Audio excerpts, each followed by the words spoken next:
बिस्मिल्लाहिर्रहमानिर्रहीम एंड अस्सलाम वालेकुम एवरीवन। कैसे हैं आप सब? खुश हैं? अल्लाह पाक आपको खुश रखे, आबाद रखे, ऐसे हंसता मुस्कुराता रखे। My name is Rifat Jahan. Welcome back to my YouTube channel learning with Rifat Jahan. तो जैसा कि आपको पता है कि यहाँ से ऑनवर्ड हम इंशाल्लाह अपना चैप्टर नंबर 11 स्टार्ट करने जा रहे हैं, जो कि है बायो एनर्जेटिक्स। सबसे पहले मैं आपको इस थोड़ा सा चैप्टर का इंट्रोडक्शन दूंगी, फिर हम आज के टॉपिक को डिस्कस करेंगे कि आज हमने टॉपिक में क्या डिस्कस करना है।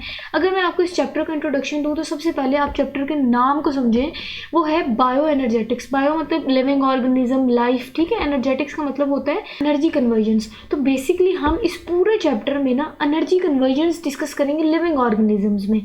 क्लियर होगा कि लिविंग ऑर्गेनिजम्स में एनर्जी कैसे कन्वर्ट होती है। डिफरेंट फॉर्म्स ऑफ एनर्जी आपको पता होती है, उन डिफरेंट फॉर्म्स ऑफ एनर्जी का आपस में इंटर कन्वर्जन बेसिकली इस पूरे चैप्टर में डिस्कस करेंगे। उसके अलावा इस पूरे चैप्टर में जो मोटे मोटे टॉपिक्स आते हैं वो मैं आपको बता दूंगी।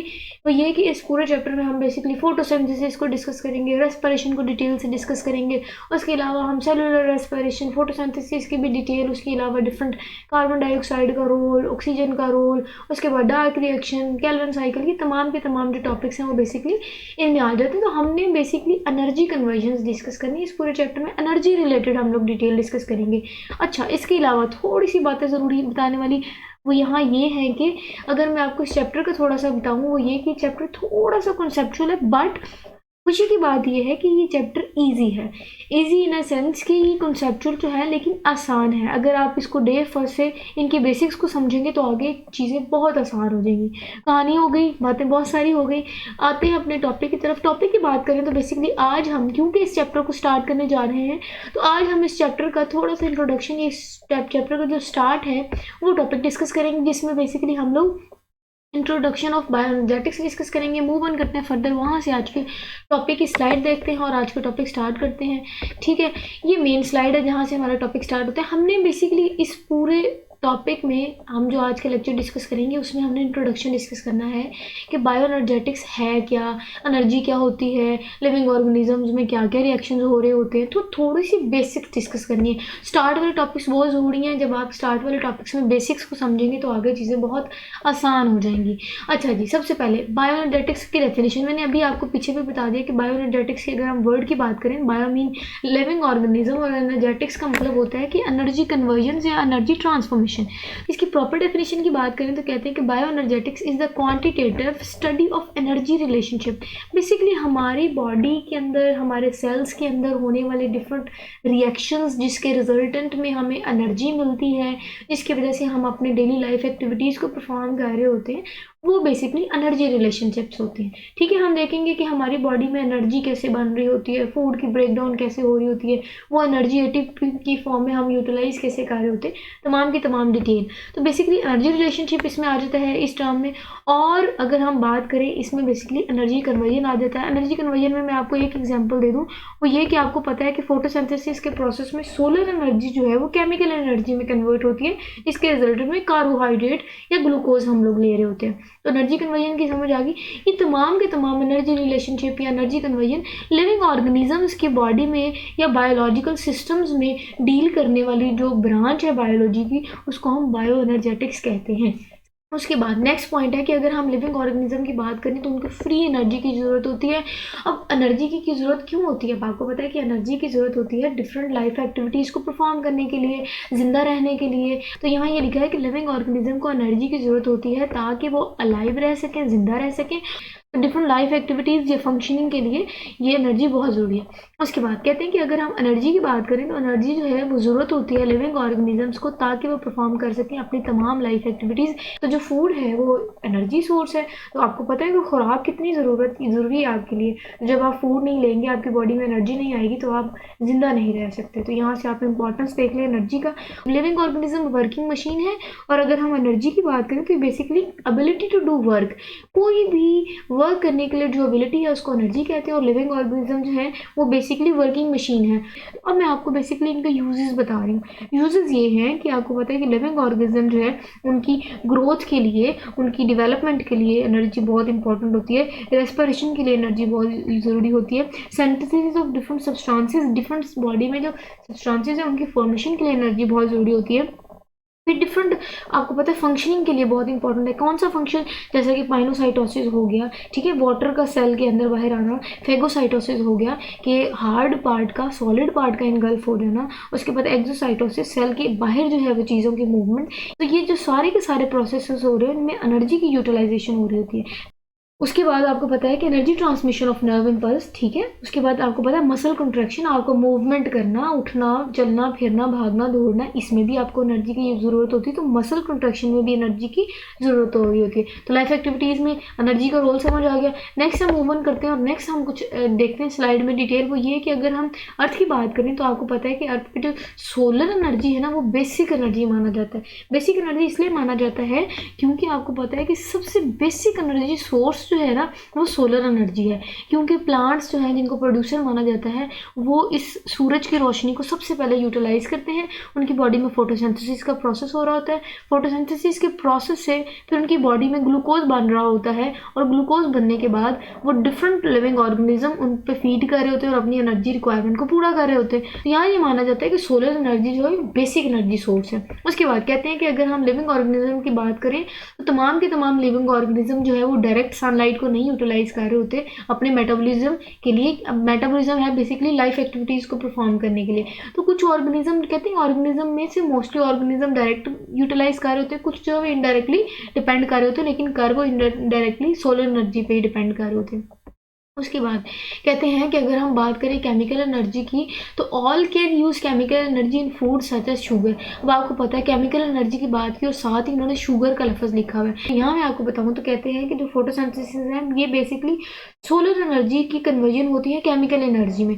तो सोलर एनर्जी सूरज से कन्वर्ट होती है केमिकल एनर्जी में, मतलब कि फोटोसिंथेसिस स्टार्ट हुई सनलाइट की प्रेजेंस में, उसके बाद उनकी बॉडी में जो शुगर बनती है, जो ग्लूकोज बन रही होती है, जो फूड बन रही होती है, वो केमिकल एनर्जी होती है। तो यहाँ आप समझ रहे हैं कि फोटोसिंथेसिस में सोलर एनर्जी कन्वर्ट होगी इनटू केमिकल एनर्जी। अब यहाँ बेसिक कन्वर्जन आप समझ रहे हैं, यहाँ एक एनर्जी दूसरी एनर्जी की फॉर्म में कन्वर्ट हुई ना, तो इसका मतलब कि बायो एनर्जेटिक्स का प्रोसेस हम पढ़ रहे हैं। इनमें हम बेसिकली ये चैप्टर का नाम समझ आ गया कि हमने कहा था कि इस चैप्टर में बेसिकली हम एनर्जी ट्रांसफॉर्मेशन ही देखेंगे, एनर्जी कन्वर्जन ही देखेंगे। और वो देखें पहले एग्जांपल हमने फोटोसिंथेसिस की एग्जांपल लेके हमने उसको समझ लिया।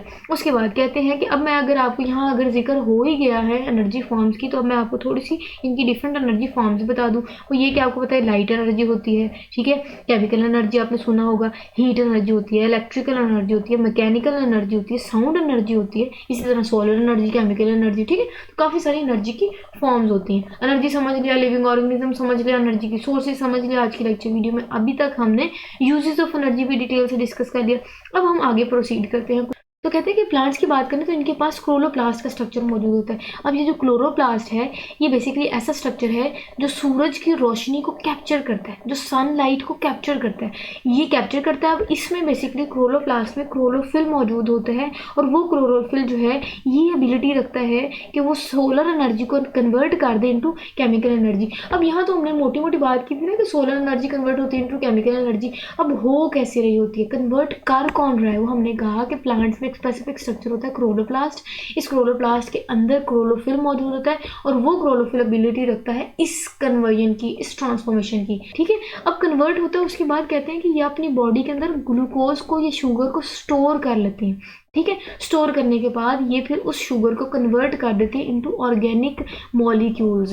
और जब फूड कन्वर्ट होगी इनटू ऑर्गेनिक मॉलिक्यूल्स और यही फूड सोर्स है जो डिफरेंट लिविंग ऑर्गेनिजम्स प्लांट पे फीड करके अपनी फूड रिक्वायरमेंट को पूरा कर रहे होते हैं। समझ आ गई ये स्लाइड भी? आगे मूव ऑन करते हैं। आगे अब हमने थोड़ा सा आप कह लो जनरल डिटेल डिस्कस करनी है फोटोसिंथेसिस की और रेस्पिरेशन की। अच्छा जी, फोटोसिंथेसिस की बात करें, कहते हैं कि फोटोसिंथेसिस और रेस्पिरेशन, अब हमने ना इन दोनों का थोड़ा डिफरेंस देखना है। डिफरेंस ये है कि अगर हम फोटोसिंथेसिस की बात करें इस प्रोसेस में बेसिकली रिडक्शन हो रही होती है फूड की, ठीक है। उसके बरक्स अगर हम रेस्पिरेशन की बात करें तो इसमें ऑक्सीडेशन हो रही होती है फूड की। फोटोसिंथेसिस में ये ऐसा प्रोसेस है जिसमें फूड बन रही होती है, खुराक बन रही होती है। जैसे आपको पता है कि प्लांट्स जो है वो फोटोसिंथेसिस में क्या कर रहे होते हैं, सनलाइट को यूज़ करके अपनी बॉडी के अंदर ग्लूकोज बना रहे होते हैं। इसका मतलब फोटोसिंथेसिस के प्रोसेस से फूड बन रही है। अगर हम रेस्पिरेशन की बात करें इसमें ना फूड टूटती है, खुराक टूटती है, CH बॉन्ड्स जो खुराक के अंदर या कार्बोहाइड्रेट्स के अंदर मौजूद होते हैं उनकी ब्रेक डाउन हो रही होती है। और इस प्रोसेस में बेसिकली क्योंकि हमने कहा ब्रेक डाउन हो रही होती है, इसलिए अगर हम रेस्पिरेशन की बात करें, ये ऐसा प्रोसेस है जिसमें एनर्जी रिलीज होती है, ठीक है। और अगर हम फोटोसिंथेसिस की बात करें, इसमें एनर्जी कैप्चर होती है। और ये दोनों प्रोसेस जो हैं ये एक दूसरे से इंटरलिंक्ड है, और एक प्रोसेस के बाद दूसरा प्रोसेस हो रहा होता है, दूसरे प्रोसेस के बाद फिर पहला प्रोसेस होता है, तो ये साइक्लिक प्रोसेस हो रहा होता है। ये साइक्लिक प्रोसेस जो है ये बेसिकली एनर्जी कन्वर्जन और ट्रांसफॉर्मेशन करवा रहा होता है। और बेसिकली ये हो क्या रहा होता है, लिविंग ऑर्गेनिजम्स के अंदर हो रहा होता है, तो ये बायो एनर्जेटिक्स कहलाता है। चलिए अब हम इस टॉपिक रिलेटेड डिटेल देख लेते हैं। वो ये कहते हैं कि अगर हम फोटोसिंथेसिस के आगाज़ की बात करें, इमरजेंस कहते हैं इब्तिदा, आगाज़ हो गया, ज़हूर हो गया। अगर हम इसकी इब्तिदा की बात करें, ज़हूर की बात करें, अर्थ पे जब फोटोसिंथेसिस का प्रोसेस अर्थ में आया, हुआ ये कि इनके रिजल्टेंट में आपको पता है ऑक्सीजन रिलीज होती है।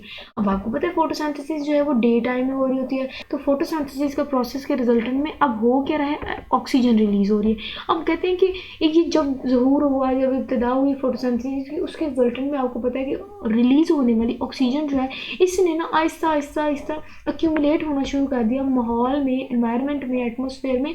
ये ऑक्सीजन जो कि इस प्रोसेस से रिलीज होने शुरू हो गई, इन्होंने एटमॉस्फेयर में इकट्ठा होना शुरू कर दिया।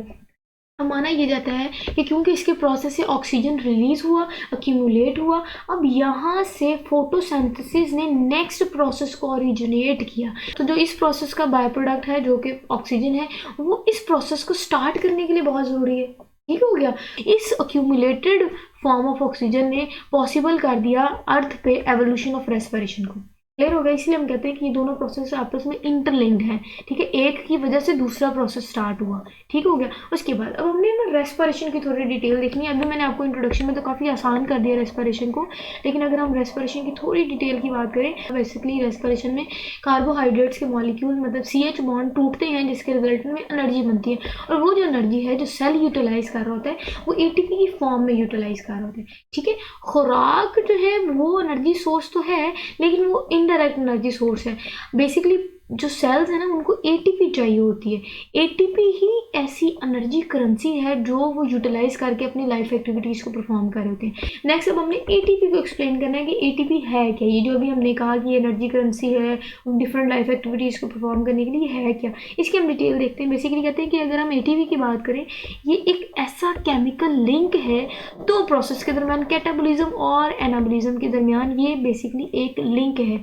अब हमने यहाँ ये समझना है कि कैटाबोलिज्म क्या है और एनाबोलिज्म क्या है। ये दोनों प्रोसेसेस हैं, ठीक है। और ये जो दोनों प्रोसेसेस हैं, इनके दरमियान कहीं इंटरलिंक है ये केमिकल बॉन्ड, ये केमिकल मॉलिक्यूल जो कि ATP कहलाता है। अच्छा, कैटाबोलिज्म क्या है? बेसिकली कैटाबोलिज्म ना, आपने नाम से एक हिंट ले लें, कैटा मीन कट। ये इसमें क्या होता है, कम्प्लेक्स मॉलिक्यूल्स कट होते हैं, टूटते हैं इनटू स्मॉलर या सिंपल वन, ठीक है। मतलब इसमें होता ये है कि कम्प्लेक्स जो है वो सिंपल में कन्वर्ट हो रहा होता है। और इनमें क्या होता है, एनाबोलिज्म में बेसिकली सिंपल जो सब्सटेंसेस हैं वो कम्प्लेक्स सब्सटेंसेस में कन्वर्ट हो रहे होते हैं। अब मैं आपको और आसान कर देती हूँ, वो ये कि अगर हम कैटाबोलिज्म की बात करें, कैटाबोलिज्म रेस्पिरेशन है। और रेस्पिरेशन बेसिकली हमने कहा कि ये ऐसा प्रोसेस है जिसमें कम्प्लेक्स से सिंपल में कन्वर्ट होती हैं चीज़ें। कम्प्लेक्स का मतलब कि इनमें ग्लूकोज मतलब कि फूड की ब्रेक डाउन होती है। हमने कहा ना कि रेस्पिरेशन में फूड की ब्रेक डाउन होती है और उसके रिजल्टेंट में ATP बनता है। अब जो फूड है वो आपको पता है कम्प्लेक्स मॉलिक्यूल है, उसकी ब्रेक डाउन होनी है। दैट मीन्स कि कटिंग ही हमने कहा कि इसमें कट होता है, इनमें ब्रेक डाउन होती है, इनमें कम्प्लेक्स कन्वर्ट होता है इनटू सिंपल वन। तो इसमें क्या होता है कि इनमें ग्लूकोज जो है वो कम्प्लेक्स है सब्सटेंस, तो उसकी टूटना in the presence of oxygen और कन्वर्ट होना इनटू एनर्जी मतलब ATP और ऑक्सीजन, वो प्रोसेस जो है वो रेस्पिरेशन कराता है और उसको हम कैटाबोलिज्म भी कह रहे होते हैं। एनाबोलिज्म आप प्रोसेस की बात करें तो ये फोटोसिंथेसिस है। फोटोसिंथेसिस के प्रोसेस को हम एनाबोलिज्म भी कहते हैं। अब मैं आपको इन दोनों को रिलेट करवाती हूँ। ये कि अगर हम एनाबोलिज्म या फोटोसिंथेसिस की बात करें तो बेसिकली इनमें छोटे या सिंपल सब्सटेंसेस मिलते हैं और उनके रिजल्टेंट में कम्प्लेक्स सब्सटेंस बनता है, दैट मीन्स ग्लूकोज बनता है। आपको पता है कि जो अगर हम फोटोसिंथेसिस की इक्वेशन की बात करें तो वो आपको पता है कि carbon dioxide plus water in the presence of sunlight convert होती है इनटू ग्लूकोज, और वो ग्लूकोज बनना कम्प्लेक्स सब्सटेंस बन गया। दैट मीन्स एनाबोलिज्म या फोटोसिंथेसिस ऐसा प्रोसेस है जिसमें सिंपल से कम्प्लेक्स सब्सटेंस बना है, मतलब कि कार्बन डाइऑक्साइड और वाटर से ग्लूकोज बनी। समझ आ गई? ये सारी की सारी इंट्रोडक्शन में बेसिक समझ आ गया आपको फोटोसिंथेसिस और respiration related. So this is the second last slide of our today's lecture video. कहते हैं कि अगर हम फोटोसिंथेसिस के प्रोसेस को समझ जाएं तो वहाँ हम एनर्जी कन्वर्जन समझ सकते हैं, मतलब कि वहाँ हम बायो एनर्जेटिक्स को समझ सकते हैं। क्योंकि आपको पता है कि फोटोसिंथेसिस में भी अभी हमने कहा कि उसमें सोलर एनर्जी कन्वर्ट होती है इनटू केमिकल एनर्जी, तो एनर्जी ट्रांसफॉर्मेशन देख लिया हमने, यही तो बायो एनर्जेटिक्स है। उसके बाद कहते हैं कि अगर हम फोटोसिंथेटिक ऑर्गेनिजम्स की बात करें, मतलब कि ऐसे हायर लैंड प्लांट्स जिनको हम प्रोड्यूसर भी बोलते हैं, जो कि आपको पता है कि फोटोसिंथेसिस कर रहे होते हैं सनलाइट को यूज़ करके, सोलर एनर्जी को यूज़ करके। कहते हैं कि वो करते क्या हैं, वो जो हायर लैंड प्लांट्स हैं जिनको हम फोटोसिंथेटिक ऑर्गेनिजम्स बोलते हैं। अब फोटोसिंथेटिक ऑर्गेनिज्म में आपको पता है कि वो ऑर्गेनिजम्स होते हैं जो कि फोटोसिंथेसिस कर रहे होते हैं। कहते हैं कि ये करते क्या है कि ये बेसिकली सोलर एनर्जी को यूज़ करते हैं और कन्वर्ट कर देते हैं इनटू ऑर्गेनिक कंपाउंड। देखिए हम इनऑर्गेनिक सब्सटेंसेस की या कंपाउंड की बात नहीं कर रहे, हम यहाँ ऑर्गेनिक कंपाउंड की बात करें, और वो जो ऑर्गेनिक कंपाउंड है ये बेसिकली कार्बोहाइड्रेट्स हैं। समझ आ गई, मतलब कि फोटोसिंथेसिस के रिजल्टेंट में जो हमें ग्लूकोज मिल रही होती है वो एक कार्बोहाइड्रेट है। ठीक है, तो कहते हैं कि अगर हम ग्लूकोज की या कार्बोहाइड्रेट की बात करें तो ये एनर्जी की प्रेजेंस के बगैर नहीं बन सकते, मतलब कि फोटोसिंथेसिस सनलाइट के बगैर नहीं हो सकती। फोटोसिंथेसिस के लिए सोलर एनर्जी बहुत ज़रूरी है, एनर्जी होगी, फोटोसिंथेसिस का प्रोसेस होगा, तभी हमें ग्लूकोज या कार्बोहाइड्रेट मिलेगा। उसके बाद नीचे मैंने यहाँ एक शॉर्ट क्वेश्चन मेंशन किया, वेरी इंपॉर्टेंट शॉर्ट क्वेश्चन पूछ सकते हैं, differentiate between photosynthesis and respiration. मेरी कोशिश होती है कि मैं हर चैप्टर के आपके साथ अलग और इंटरेस्टिंग से नोट शेयर करूं। अगर आप मेरे दिए गए नोट्स को ये हेडिंग के साथ प्रॉपर इसी तरह हेडिंग बनाएंगे, पॉइंट्स बनाएंगे, सेपरेट पॉइंट के साथ अगर आप लिखेंगे और इंपॉर्टेंट पॉइंट हाईलाइट कर लेंगे, आई एम डैम श्योर कि आपके बहुत अच्छे मार्क्स आएंगे, क्योंकि पेपर चेकर बहुत इंप्रेस होता है। तो ये मैंने आपके साथ शॉर्ट क्वेश्चन मेंशन कर दिया, आपको उसका मैंने आंसर भी प्रोवाइड कर दिया नोट्स के फॉर्म में। So this is the last slide. उसके बाद इंशाल्लाह हमारा चैप्टर नंबर 11 का फर्स्ट लेक्चर खत्म हो जाएगा। इस पॉइंट में बेसिकली ये है, कहते हैं कि जो डिफरेंट सेलुलर प्रोसेसेस है ना, सेल के अंदर होने वाले प्रोसेसेस, उसके रिजल्टेंट में एनर्जी बनती है, और वो एनर्जी जो है वो सेल अपने अंदर स्टोर कर लेता है, और लिविंग ऑर्गेनिज्म उस स्टोर्ड एनर्जी को फिर अपने डिफरेंट लाइफ एक्टिविटीज़ को परफॉर्म करने के लिए यूज़ कर लेते हैं। समझ आ गई। नेक्स्ट ना, अगर नेक्स्ट पॉइंट की बात करें, कहते हैं ग्लाइकोलाइसिस और रेस्पिरेशन की बात करें। अब ग्लाइकोलाइसिस क्या है, तो ग्लाइकोलाइसिस की बात करें या रेस्पिरेशन की बात करें, बेसिकली बात रेस्पिरेशन की ही करें, क्योंकि ये स्टेप है एक रेस्पिरेशन में। तो कहते हैं कि ग्लाइकोलाइसिस और जो रेस्पिरेशन है ये बेसिकली ऐसे प्रोसेस है जिसमें एनर्जी स्टोर होती है, और एनर्जी स्टोर किस फॉर्म में होती है, कार्बोहाइड्रेट्स की फॉर्म में एनर्जी स्टोर होती है। और वो एनर्जी जो है वो आपको पता है कि रेस्पिरेशन में बनने वाला जो कार्बोहाइड्रेट है, जो फूड सोर्स है, उसमें क्या होता है, बेसिकली CH बॉन्ड टूटते हैं और उनके रिजल्ट में एनर्जी रिलीज होती है, और कंट्रोल्ड मैनर में एनर्जी रिलीज होती है। तो यहाँ ये सारी बातें करने के बाद अब हम पूरे टॉपिक को, ये जो फोटोसिंथेसिस और रेस्पिरेशन वाला टॉपिक है, इसको हम कंक्लूड कर रहे हैं इस पॉइंट में।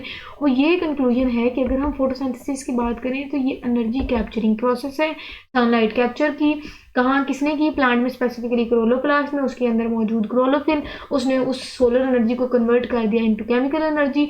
हो क्या रहा था कि फोटोसिंथेसिस में एनर्जी कैप्चर हो रही थी। ठीक है, फिर आगे ये प्रोसेस होता है, तो ये एनर्जी कैप्चरिंग प्रोसेस है। रेस्पिरेशन की बात करें, अभी हमने ऊपर की बात की, रेस्पिरेशन में कार्बोहाइड्रेट्स की ब्रेकडाउन हो रही होती है, और उनके अंदर जो स्टोर्ड एनर्जी है वो रिलीज होती है in a controlled manner. That means energy release होती है, इसका मतलब ये एनर्जी रिलीजिंग प्रोसेस है। समझ आ गया, energy capturing process, energy releasing process, ये इंपॉर्टेंट MCQs भी, ये भी आप देख लीजिएगा। सो this is all for today. यही था हमारा आज का लेक्चर, जो कि इंट्रोडक्शन था हमारा आज के चैप्टर रिलेटेड। आई होप आपको बेसिक पॉइंट्स आज के रिलेटेड समझ आई होगी। तो इंशाल्लाह नेक्स्ट जो है वो हम फोटोसिंथेसिस का प्रोसेस डिस्कस करेंगे, जिसमें हम डिटेल से इनकी इक्वेशन, इनका रिएक्शन, इनके अंदर डिफरेंट जो प्रोसेसेस हो रहे होते हैं उनकी डिटेल डिस्कस करेंगे।